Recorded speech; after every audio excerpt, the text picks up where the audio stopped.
নমস্কাৰ, আপোনালোকক স্বাগতম জনালোঁ লুইতপৰীয়া চেনেলটোলৈ।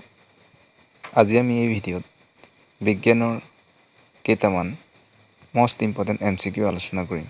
আজি এই ভিডিঅ'ৰ প্ৰথম কুৱেশ্যনটো হৈছে, আটাইতকৈ সক্ৰিয় ধাতুটো কি? উত্তৰ পটাছিয়াম। কুৱেশ্যন 2, জৈৱ গেছৰ মুখ্য উপাদান কি? উত্তৰ মিথেন। কুৱেশ্যন নম্বৰ 3, কোষৰ আৱিষ্কাৰক কোন? উত্তৰ ৰবাৰ্ট হুক। কুৱেশ্যন নম্বৰ 4, সৰ্ববৃহৎ অন্তঃস্ৰাৱী গ্ৰন্থিটো কি? উত্তৰ থাইৰয়ড। কুৱেশ্যন নম্বৰ 5, ভিটামিন এৰ প্ৰধান উৎস কি? উত্তৰ গাজৰ। কুৱেশ্যন নম্বৰ 6, তলৰ কোনটোক প্ৰ'টিন কাৰখানা বুলি কোৱা হয়? উত্তৰ ৰাইব'জম।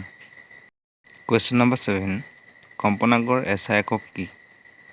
উত্তৰ হাৰ্টজ।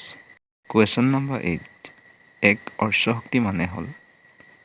উত্তৰ 746 জুল। কুৱেশ্যন নম্বৰ 9, বিদ্যুৎ প্ৰবাহৰ SI একক কি?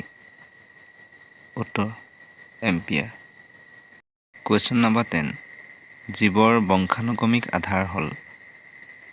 উত্তৰ জিন।